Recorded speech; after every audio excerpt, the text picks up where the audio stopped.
El levantamiento militar que comienza en Marruecos se ha extendido a las provincias andaluzas con desigual fortuna.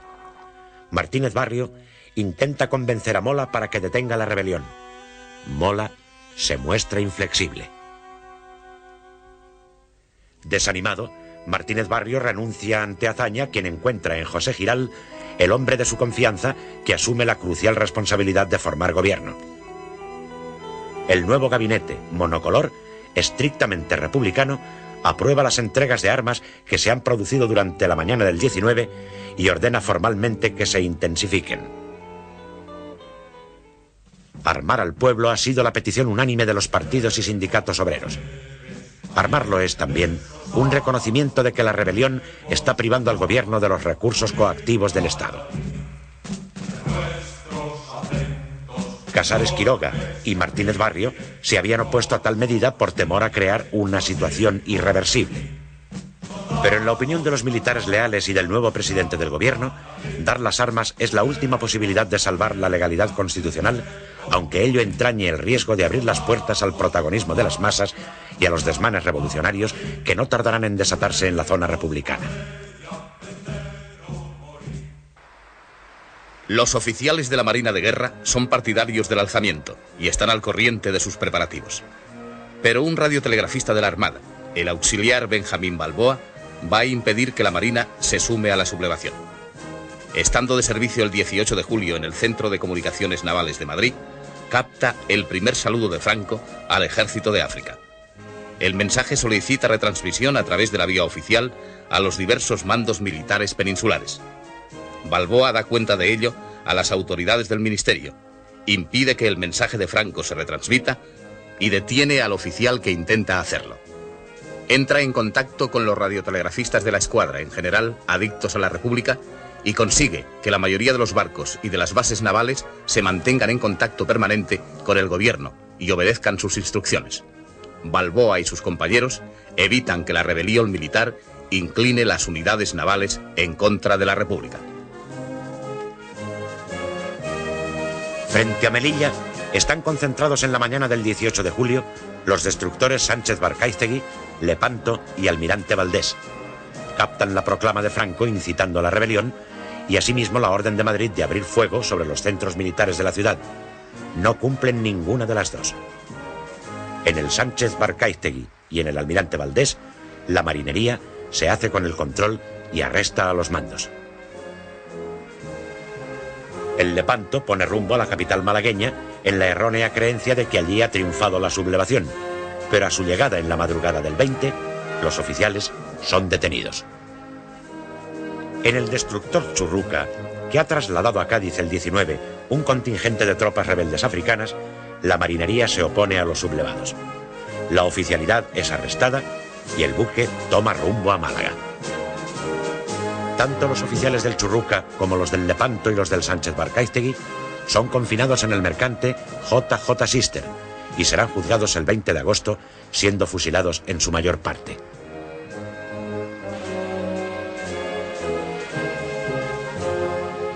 La flotilla de submarinos, desplegada en la costa de África y la península, vigilan especialmente la zona del Estrecho y de Melilla. Su jefe procura, mientras mantiene el mando, que los sublevados conozcan en todo momento la posición de los sumergibles hasta que los amotinamientos ocurridos a partir del día 20 desembocan en la detención de la oficialidad.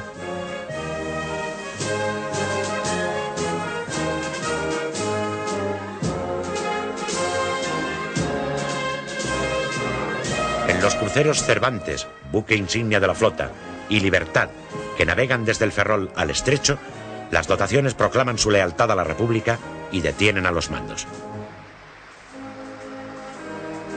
El comandante del acorazado Jaime I, Joaquín García García del Valle, alberga el propósito de entrar en Ceuta para embarcar tropas de la Legión y trasladarlas a la península.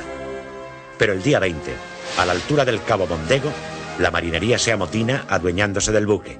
En el choque mueren 2 oficiales y son heridos varios más.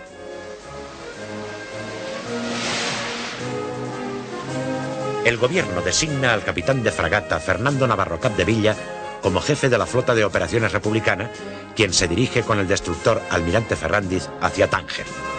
De este modo, el día 21 se halla concentrado en este puerto el grueso de la fuerza naval republicana.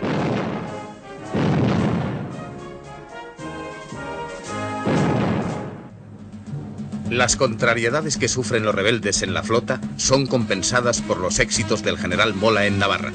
El comandante de la Guardia Civil, José Rodríguez Medel, se opone a la sublevación. Sus propios guardias le asesinan, poniéndose después a las órdenes de Mola.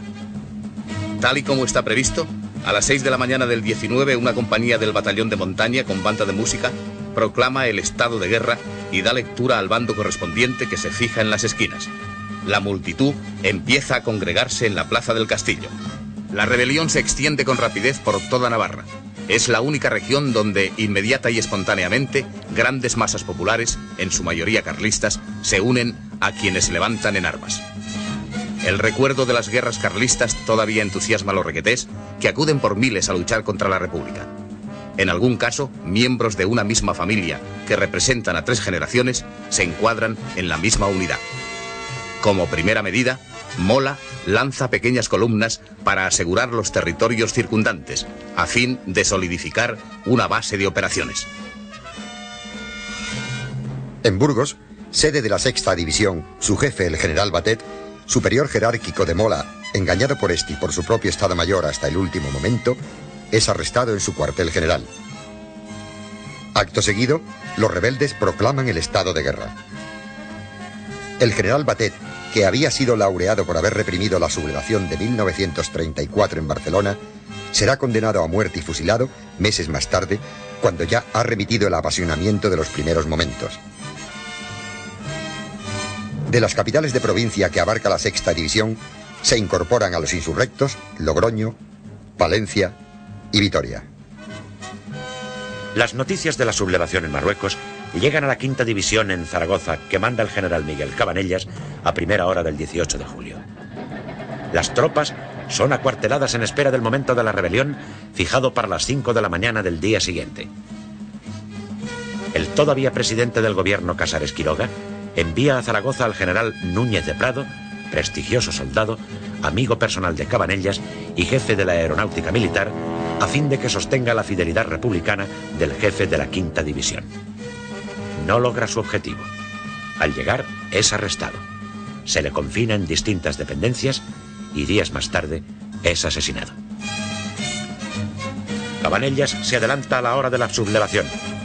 A las 11 de la noche del 18, varias baterías ocupan los puntos estratégicos de la ciudad.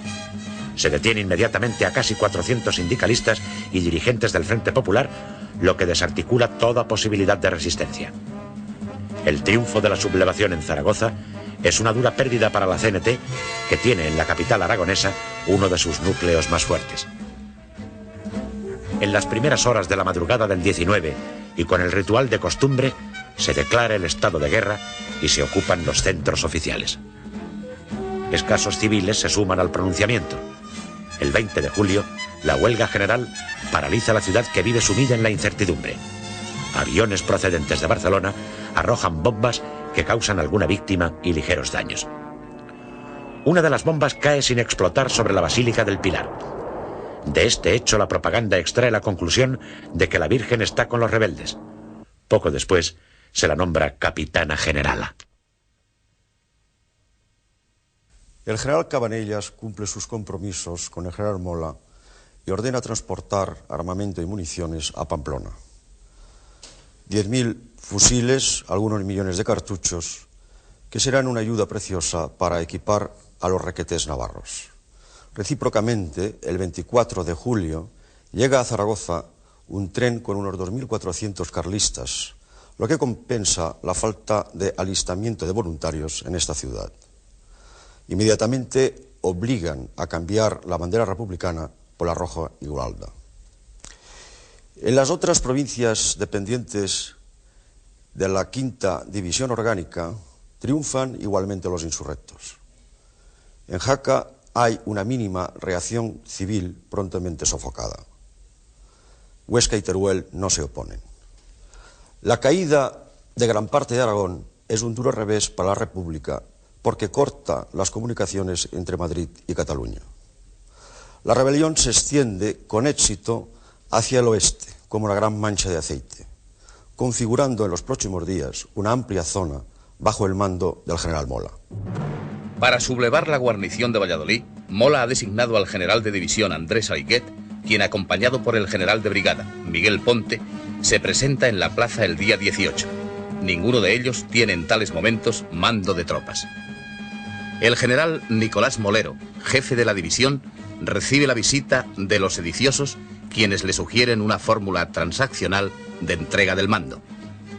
Molero pide tiempo para reflexionar. Solo cuenta con sus ayudantes, los comandantes Riobó y Liberal.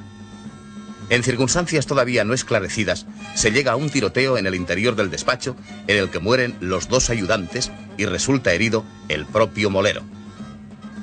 Saliquet se hace cargo de la división y nombra a Ponte gobernador civil.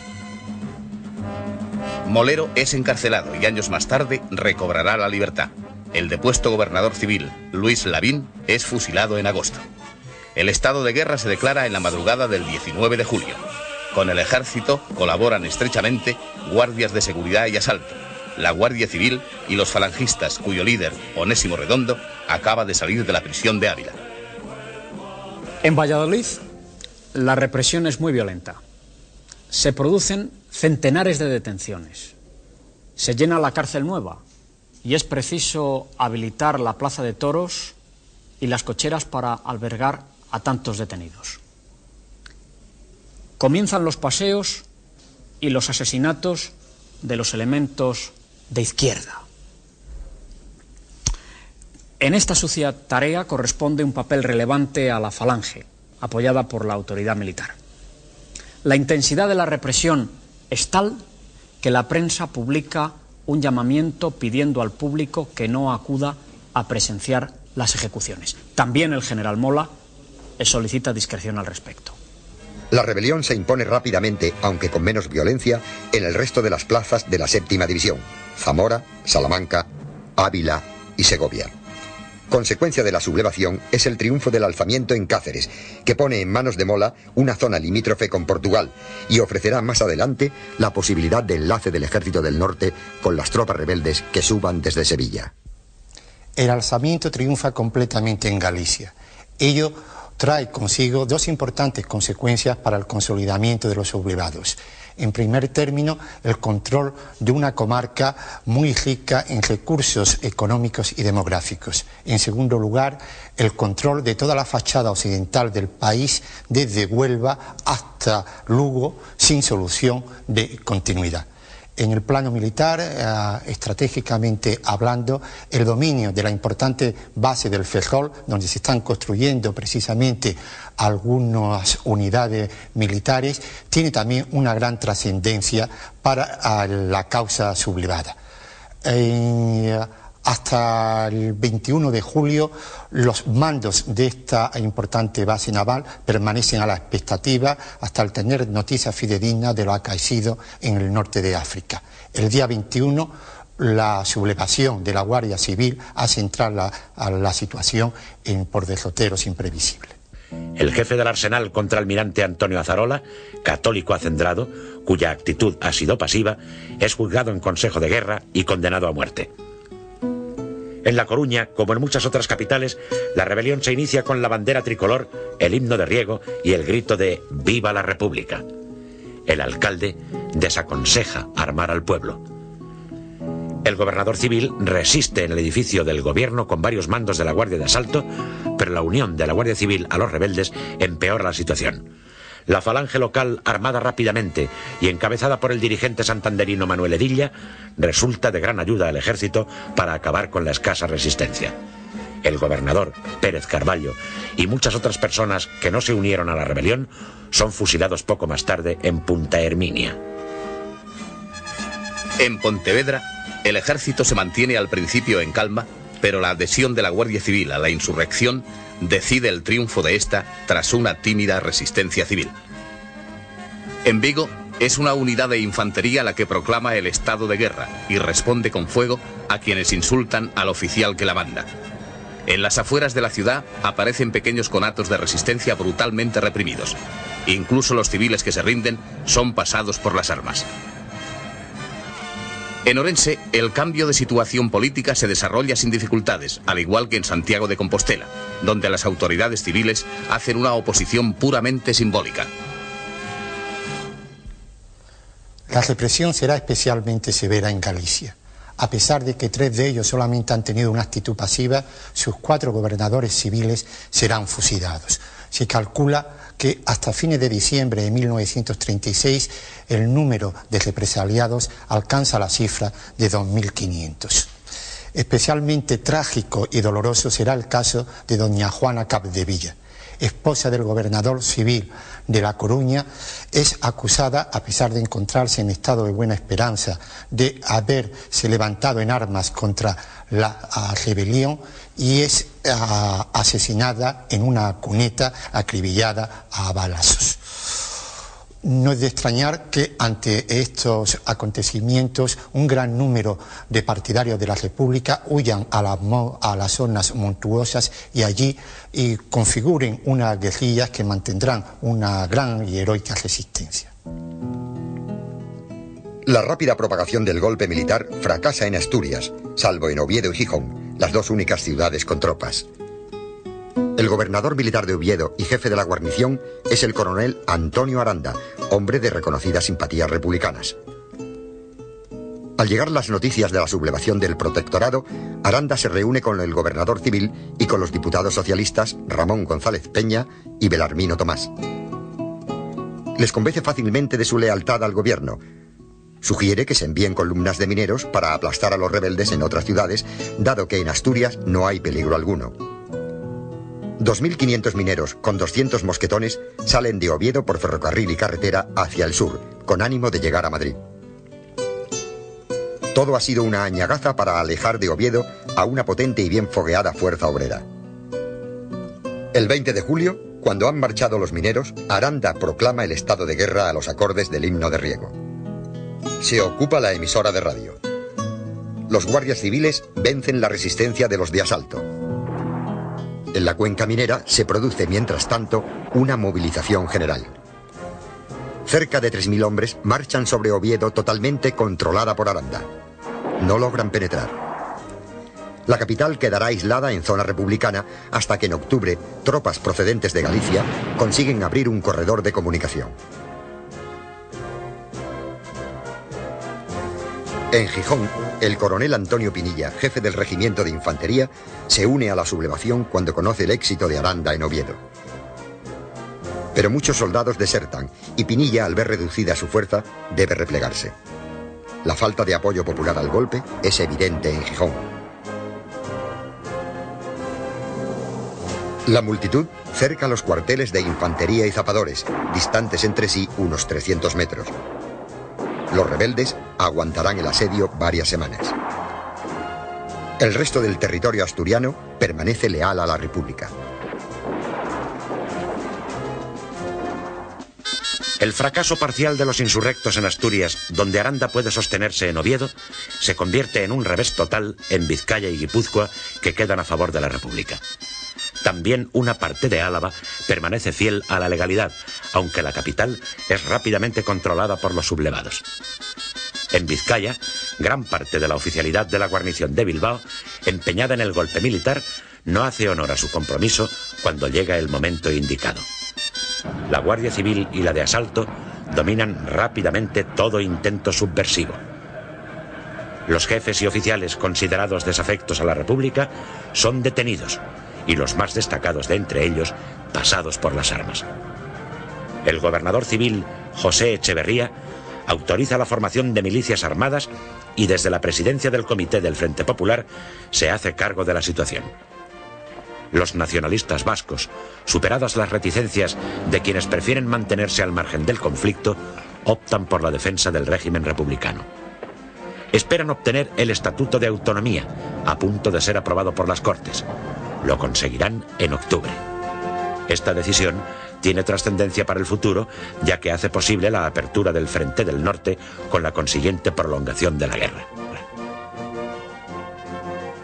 En San Sebastián, el comandante militar coronel León Carrasco ordena el 18 de julio el acuartelamiento de las tropas y se mantiene a la expectativa sin decidirse claramente. Se sublevan las fuerzas acuarteladas en Loyola y algunos elementos de la Guardia Civil. De los cuarteles de Loyola sale una columna que no llega a penetrar en la ciudad, ya que milicianos procedentes de Éibar se han anticipado, tomando el Gran Casino y la comandancia militar. Los rebeldes son pronto sitiados. La aviación gubernamental bombardea el cuartel del que los soldados desertan continuamente. Y los sublevados se rinden el 28. En Santander la situación está indecisa hasta el día 25. Pero finalmente, sin disparar un solo tiro, la ciudad queda en poder de las fuerzas leales. El norte de España está en poder de la República. Es una franja que se inicia en Gijón, pasa por Santander y continúa por Bilbao hasta la frontera con Francia en Irún.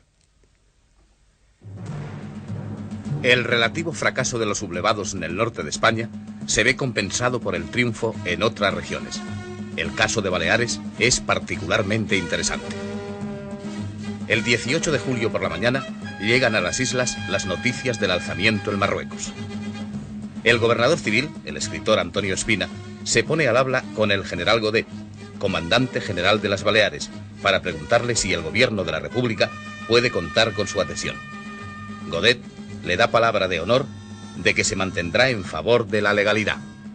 Pero en la mañana del día 19 publica un bando que declara el estado de guerra en todas las Baleares y destituye a las autoridades civiles.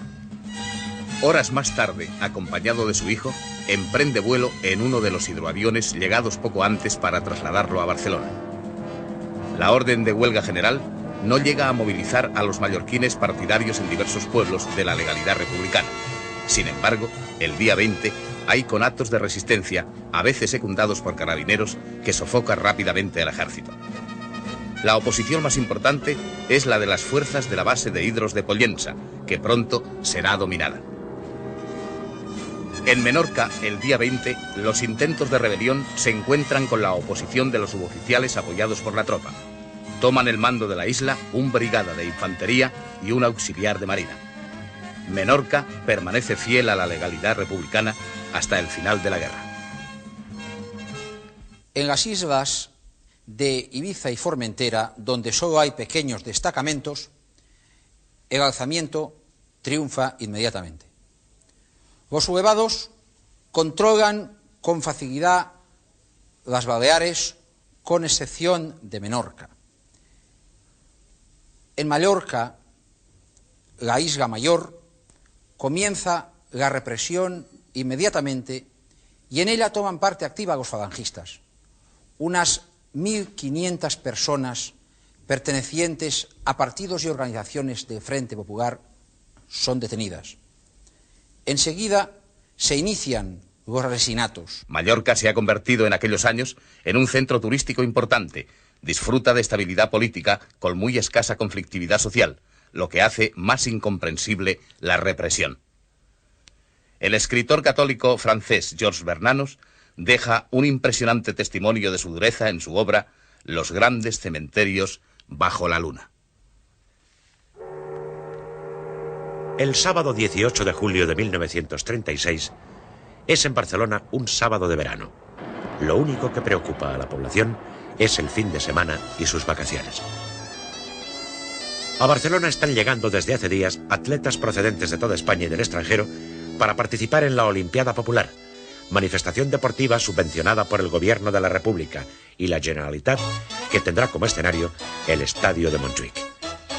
Esta Olimpiada quiere ser una réplica de los antifascistas del mundo entero a los Juegos Olímpicos que van a celebrarse en Berlín y que el régimen nazi quiere aprovechar como carta propagandística. Se calcula que participarán en la competición 4.000 atletas.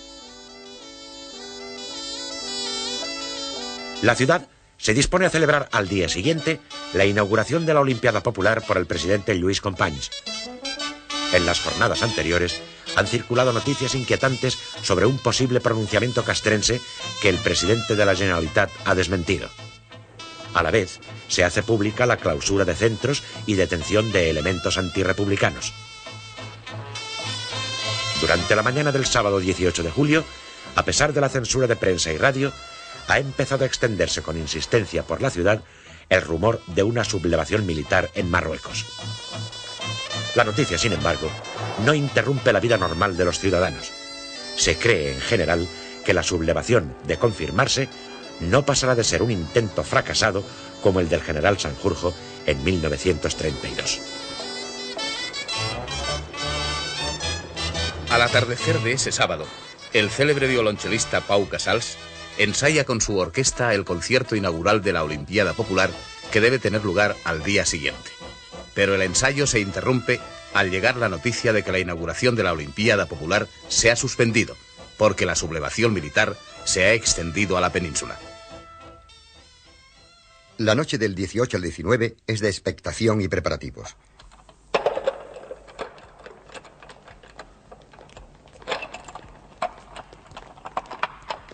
A los cuarteles de la ciudad van acudiendo elementos civiles comprometidos en la sublevación. Unos 2 centenares de requetés, falangistas y miembros de Renovación Española.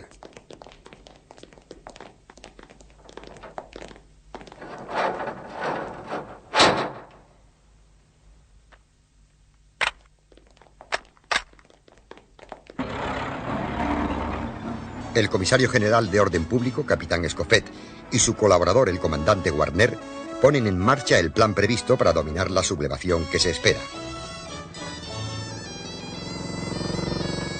En los locales de los partidos de izquierda y en los sindicatos se vela, mientras los militares se concentran. El gobierno de la Generalitat se ha negado hasta aquel momento a repartir armas al pueblo, porque confía en la lealtad de las fuerzas del orden público. Los anarquistas, sin embargo, se han apoderado de algún armamento procedente de barcos mercantes y armerías de la ciudad. Al despuntar el domingo 19, las tropas sublevadas, reforzadas con algunos elementos civiles, empiezan a salir de los cuarteles de forma escalonada. De Pedralbes sale el regimiento de infantería de Badajoz en formación de columna.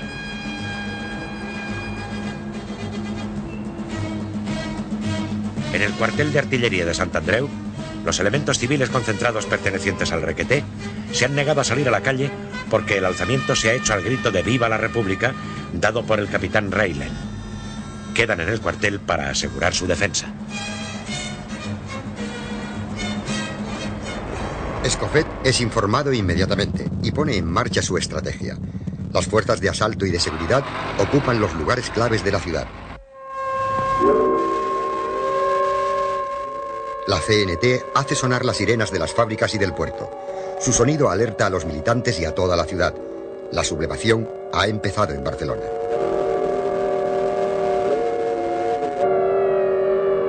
El plan de los sublevados es alcanzar desde la periferia, donde se encuentran los cuarteles, el centro de la ciudad y ocupar los puntos neurálgicos del poder: el Palacio de la Generalitat, la Consejería de Gobernación, la Comisaría General de Orden Público y la Plaza de Cataluña con la Telefónica, así como la jefatura de la división y el edificio de las dependencias militares situados frente al puerto. El plan operativo de los sublevados es el de un típico pronunciamiento del siglo XIX.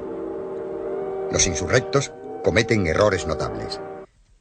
Por ejemplo, no intentan tomar las 2 emisoras de radio situadas a pocos metros de la Plaza de Cataluña. Ambas emisoras, en poder siempre del gobierno de la Generalitat, serán un instrumento importantísimo para la movilización popular, y las noticias radiadas desde ellas son un factor de desmoralización para los sublevados, no solo de Cataluña, sino de gran parte de España. El presidente Companys, para no encontrarse aislado en el Palacio de la Generalitat, se traslada a la Comisaría General de Orden Público, donde está el puesto de mando del capitán Escofet. Las columnas de los sublevados, a medida que avanzan por las calles, sufren bajas a causa del tiroteo constante que reciben desde las esquinas y azoteas, donde se han apostado fuerzas de orden público y elementos civiles. Se ven obligados a detenerse cuando chocan con el grueso de las fuerzas de asalto y seguridad que Escofet ha apostado en sus itinerarios.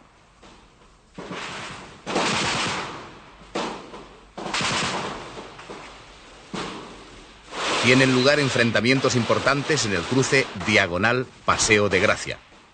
Una parte de la tropa se refugia y se atrinchera en el convento de las Carmelitas de la diagonal Lauria. Otra parte intenta marchar hacia la Comisaría General de Orden Público en Vía Layetana, pero es disgregada cerca del Hotel Ritz, donde algunos sublevados se hacen fuertes.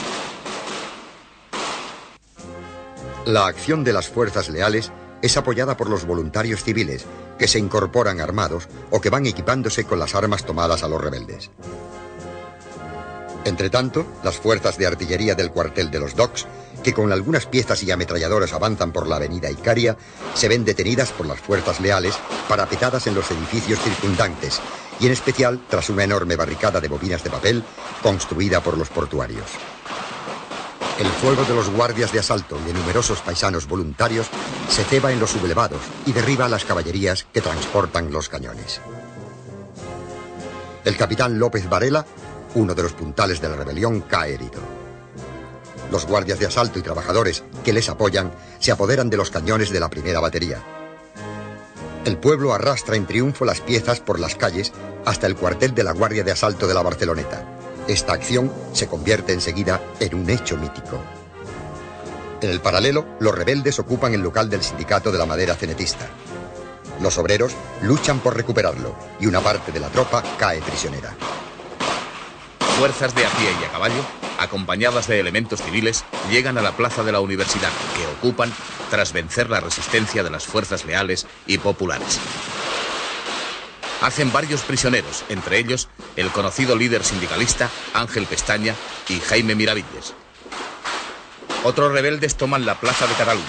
Se hacen fuertes en los edificios del Hotel Colón y el casino militar allí situados. En el centro de la plaza montan algunas armas pesadas para abatir la telefónica, pero solo consiguen ocupar la planta baja. Desde las plantas superiores y vías cercanas, como la Rambla, las fuerzas leales continúan hostigando a los sublevados. El comandante López Amor, jefe real de la sublevación, cae prisionero.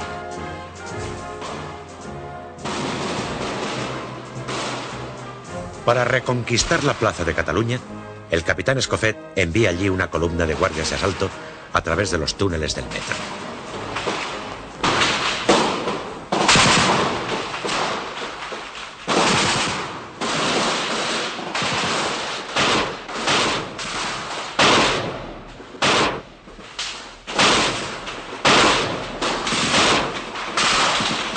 Su aparición sorprende a los sublevados y les obliga a replegarse.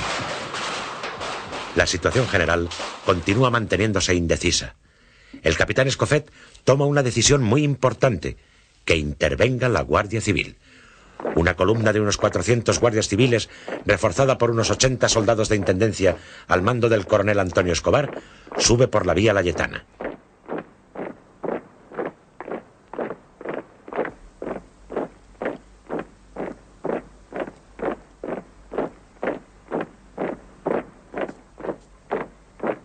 Llega frente a la Comisaría General de Orden Público. En el balcón se encuentran el presidente Companys, Josep Tarradellas y otras autoridades. Se produce un momento de tensa expectación. ¿Qué hará la Guardia Civil? El coronel Escobar ordena el alto y, volviéndose al balcón, saluda y dice: «A sus órdenes, señor presidente». Después, la columna sigue su marcha. En la plaza de la universidad, su presencia sorprende a los sublevados. No se atreven a enfrentarse con ella. Recuperada la plaza y liberados los prisioneros, la columna se dirige a la plaza de Cataluña.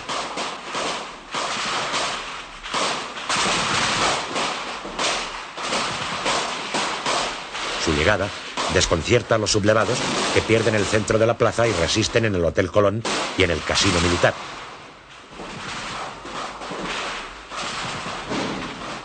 Hacia las 5 de la tarde suenan los últimos disparos en la plaza de Cataluña.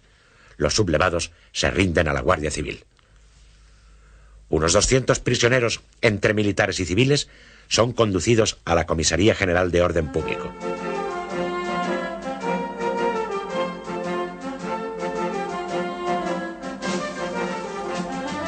Recuperada la plaza de Cataluña, fuerzas de asalto y civiles armados, con uno de los cañones conquistados, atacan a los sublevados que se han hecho fuertes en el Hotel Ritz.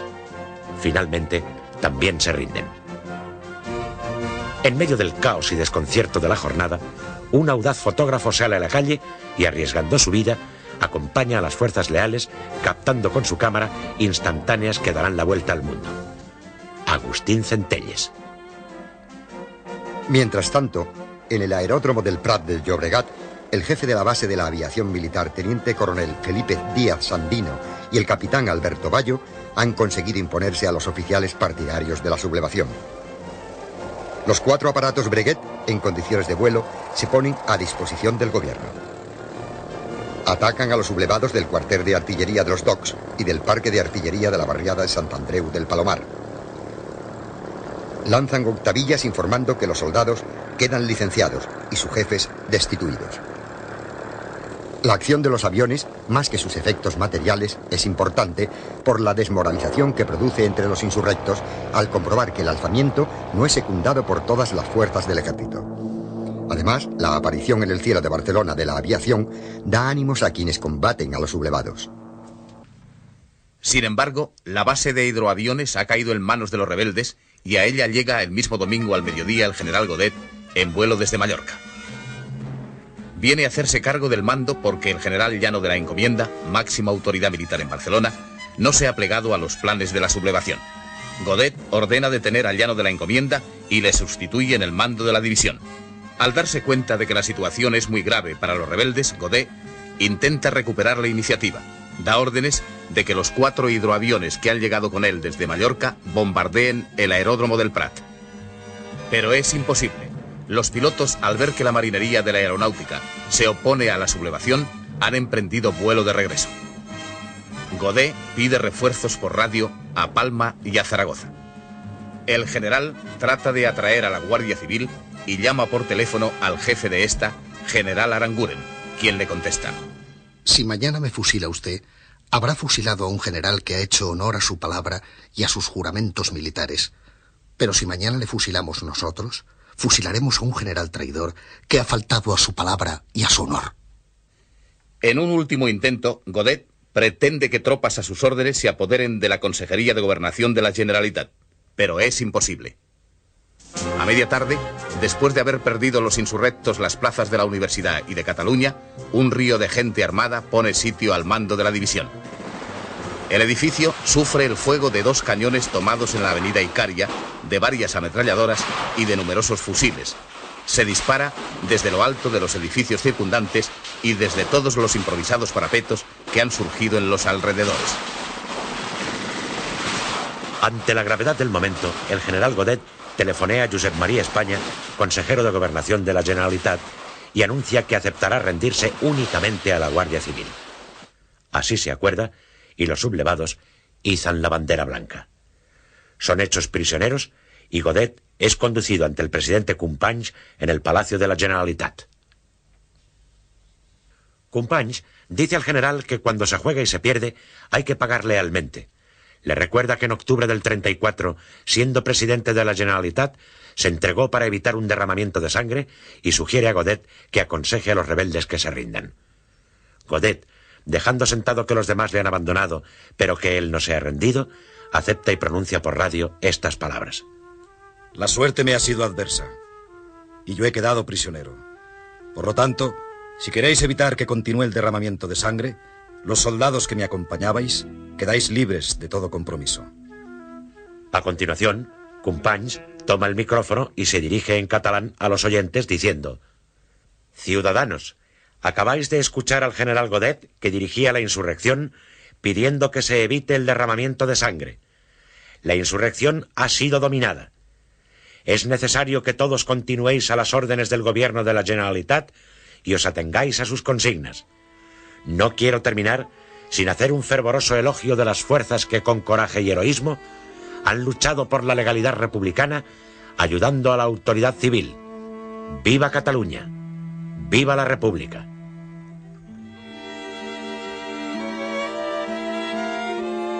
A continuación, el general Godet y sus acompañantes son trasladados al barco Uruguay, convertido en prisión.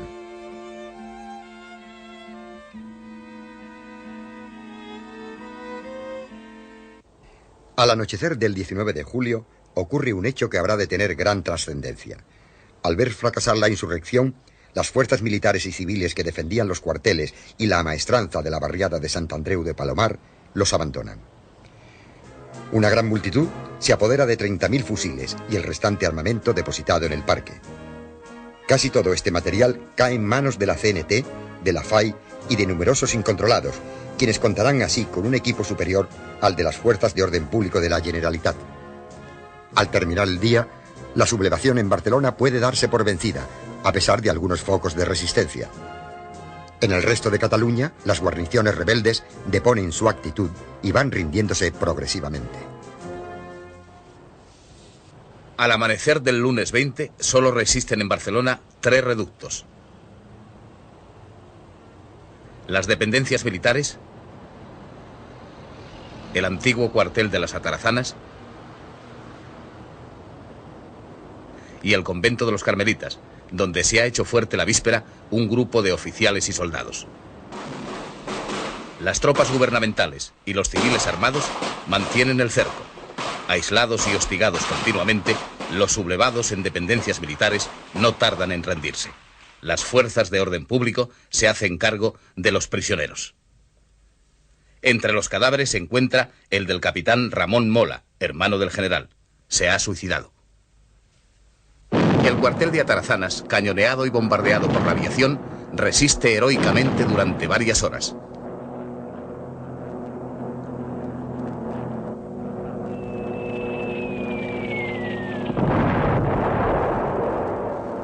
En la dureza de los ataques caen varios dirigentes, entre ellos el anarquista Francisco Ascaso.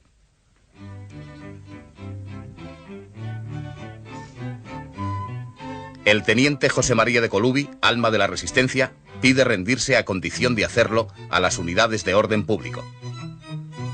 Pero al salir del edificio, grupos de anarquistas exasperados por la pérdida de su líder le dan muerte junto a otros defensores.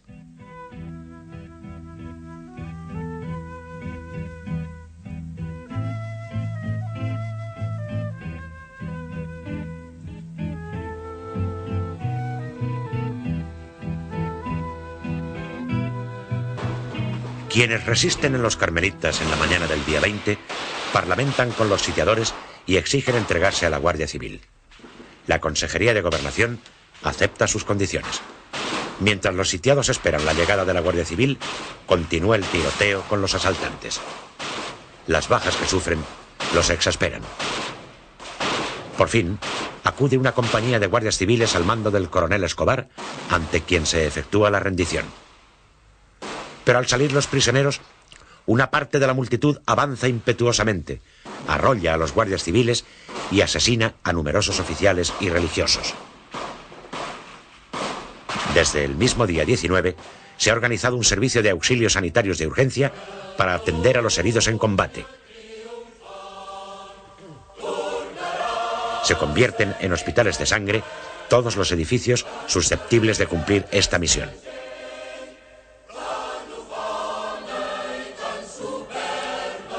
A mediodía del lunes 20, el alzamiento ha sido sofocado en Barcelona, pero inmediatamente van a vivirse las trágicas consecuencias de la sublevación.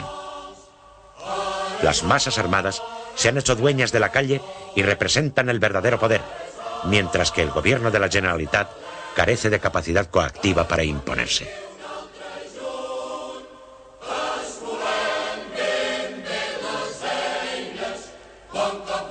Se avecinan días de fiesta revolucionaria.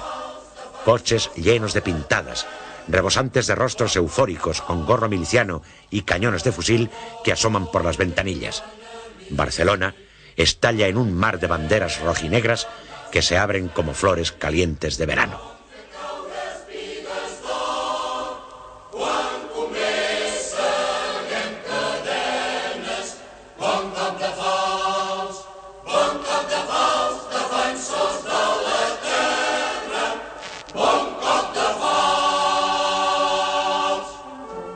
Los acontecimientos de Barcelona ejercen una gran influencia en la capital de España.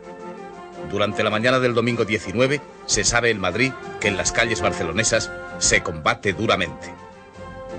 Se conoce asimismo que la sublevación va extendiéndose como mancha de aceite en Navarra, Castilla la Vieja, León, parte de Andalucía, Canarias y Baleares. En los locales obreros hay grupos organizados paramilitarmente. La determinación del gobierno Giral de entregar armas al pueblo les permite transformarse en elementos de combate.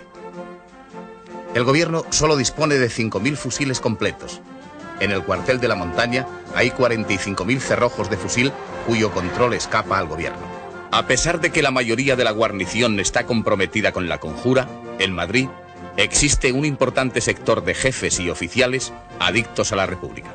Entre los mandos más fieles y decididos figuran el general Pozas, nuevo ministro de la Gobernación, que pugna por mantener la disciplina de la Guardia Civil, y un grupo de aviadores, entre los que se encuentra Ignacio Hidalgo de Cisneros, que ya llevan varios días organizándose para que los futuros rebeldes no se apoderen de ningún avión. Los aeródromos de Cuatro Vientos y Getafe quedan a las órdenes del gobierno. Según lo previsto por Mola, el general Rafael Villegas, disponible forzoso en Madrid, debía tomar el mando de la primera división orgánica. Sin embargo, el general Villegas se muestra indeciso. Es el general Joaquín Fanjul quien se pone al frente de la insurrección en Madrid, confiando al general Miguel García de la Herrán la misión de sublevar las unidades de Carabanchel. En la misma tarde del día 19, el general Fanjul entra en el cuartel de la montaña y se hace cargo del mando. A lo largo del día se han ido concentrando en él militares retirados o sin destino, falangistas y monárquicos. Fanjul, rodeado de una oficialidad entusiasta, inicia la sublevación dictando el bando de guerra. Entre otras cosas dice: el ejército español, dispuesto a salvar a España de la ignominia y dispuesto a que no le sigan gobernando bandas de asesinos y organizaciones internacionales, toma por breve plazo la dirección política de España con el exclusivo objeto de mantener el orden público y el respeto a la propiedad y a las personas. Exhorto a los obreros a que mantengan una actitud patriótica de acatamiento, porque este movimiento tiende, en primer término, a librarnos de la dictadura de los hombres que os rigen y que os están sumiendo en la mayor miseria. Tened presente, obreros españoles, que el ejército, cuya masa sale de vuestra sangre, no os abandonará en la obra de justicia que hay que realizar. El bando concluye gritando: ¡Viva España! ¡Viva la República! ¡Viva el ejército! El general Fanjul cuenta con 150 jefes y oficiales, unos 1.400 hombres entre soldados y clases, y además los voluntarios que se le han incorporado. Sin embargo, renuncia a cualquier iniciativa y permanece en el interior del acuartelamiento. Su única acción es colocar 2 ametralladoras en la puerta. Cuando se corre por Madrid la noticia de que el cuartel de la montaña está en rebeldía, se produce una movilización espontánea de masas que se dirigen hacia él. Todos van pletóricos de entusiasmo ante las noticias de que en Barcelona se está derrotando a los sediciosos. Una muchedumbre en la que se confunden guardias civiles, soldados, paisanos y guardias de asalto, apoyados por 2 cañones, uno de los cuales llega remolcado por un camión de cerveza, tirotea las fachadas del edificio. En la noche del 19, Dolores Ibarruri habla por la radio desde el Ministerio de la Gobernación en nombre del Partido Comunista. Apela textualmente a todos los trabajadores sin excepción a que ocupen un puesto en el combate para aplastar definitivamente a los enemigos de la República y de las libertades populares. El cuartel, a más baja altura que los edificios circundantes, es dominado desde sus terrazas. Se colocan potentes altavoces por los cuales se dice a los soldados que el gobierno de la República los ha licenciado y que pueden salir y marcharse a sus casas. El entusiasmo popular en los alrededores es enorme. Un avión arroja sobre el cuartel octavillas en las que se insta a la rendición. Se hace fuego de artillería. Poco después, una bomba de aviación cae en el centro del patio. La moral de los asediados se derrumba, aunque Fanjul les dice que una columna de Mola avanza rápidamente hacia Madrid. Los sitiadores envían un emisario para intentar que los sitiados se rindan, pero el coronel Serra, que manda a la tropa, se niega. Entonces se reanuda el bombardeo y ello causa desconcierto entre los asitiados e indisciplina entre la tropa. De una ventana aparece colgada una bandera blanca y varios soldados abandonan el cuartel corriendo. Entonces los sitiadores creen que la tropa se rinde y avanzan hacia el edificio. Le reciben varias descargas cerradas y las ametralladoras, instaladas en el interior del cuartel, hacen una masacre, con lo que se excita todavía más la cólera popular. Pero después de ello aparece una nueva bandera blanca, seguida de algunas más. Avanza disciplinadamente la Guardia Civil y penetra en el recinto. Detrás se lanza la masa enardecida.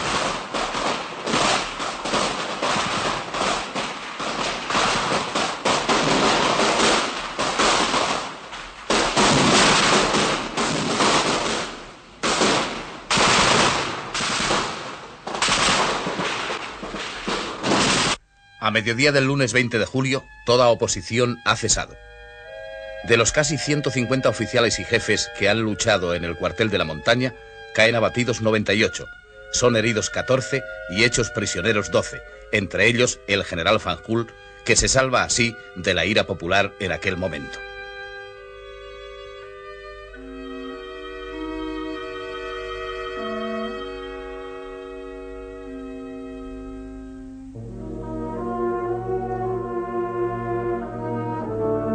El número total de los que caen víctimas de la furia popular se estima en torno a los 300.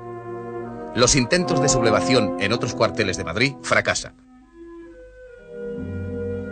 El general García de la Herrán, que ha ido a sublevar los cuarteles de campamento, resulta muerto en un confuso tiroteo.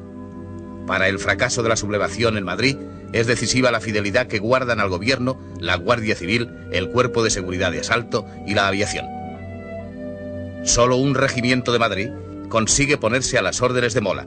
Es el Regimiento de Transmisiones del Pardo, que huye en camiones a zona rebelde. Lleva como rehén a Francisco Largo, hijo de Largo Caballero, que cumple allí su servicio militar. Después de la toma del cuartel de la Montaña, la exaltación de la multitud es enorme, convencida de que el triunfo total sobre la rebelión es ya un hecho. Fuerzas diversas compuestas por elementos de la Guardia Civil, asalto, milicias populares y paisanos desfilan en la Puerta del Sol, aclamados por la muchedumbre. Entre ovaciones, una banda de música militar interpreta el himno de Riego ante el Ministerio de la Gobernación, en cuyos balcones ondean las banderas arrebatadas a los sediciosos. Por las calles de la capital, gentes armadas pasean orgullosas entonando la Internacional. Creen que todo será cosa de unos días. El triunfo provoca una euforia poco acorde con la realidad. Todavía no se piensa que España se encuentra en el umbral de una contienda civil. Por encargo de Mola, el piloto José Antonio Ansaldo ha volado a Lisboa para llevar a Burgos al general Sanjurjo. Al presentarse al ilustre exiliado, Ansaldo se declara solemnemente a las órdenes del jefe del Estado español.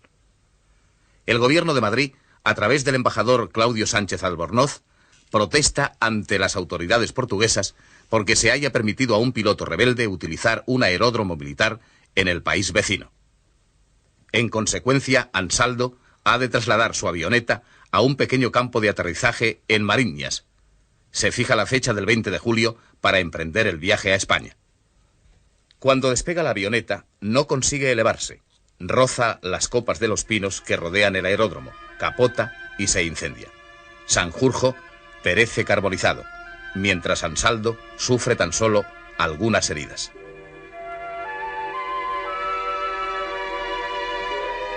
La súbita muerte del general consterna al círculo de conspiradores refugiados en Portugal, y su entierro es una manifestación de profundo duelo. Al desaparecer Sanjurjo, el alzamiento pierde al jefe designado para encabezarlo, y es además un duro golpe para los carlistas. La plana mayor de la conspiración antirrepublicana se ve considerablemente mermada en el mes de julio. Han muerto en trágicas circunstancias Calvo Sotelo y Sanjurjo. Ha fallecido de cáncer Rodríguez del Barrio, presidente de la Junta de Generales.